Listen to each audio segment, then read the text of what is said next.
All right, so these are from a course that I did called the Prosperity Formula, and these are transformation cards. So as you can see, I did it long ago when I had no hair. All right, so anyway, who I become through this experience is what matters. My joy is not affected by outer circumstances. It comes from within.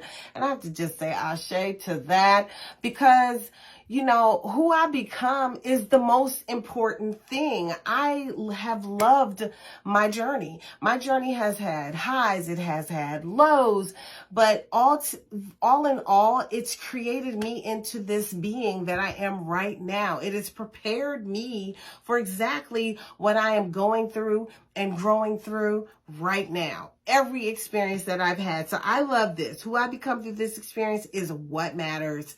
You know, your failures, they don't really matter. The effects do matter. What has happened from the failures do matter. We often say that you fail your way to the top. That is so key. You do. You learn from your past experiences. You don't even have to call them failures. They're just stumbling blocks. But anyway, I love this. I love this. Ashe, ashe.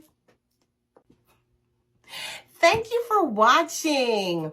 Before we close, I want to invite you to join us in exploring the female divinity system using the African Goddess Initiation Manual by Abiola Abrams. We're looking for women who desire to awaken their goddess energies so that they can learn how to love themselves the most, so they can spread their magic all over the planet, so they can manifest the prosperity that is theirs by divine right, and so that they can move on this journey of theirs with ease and on purpose.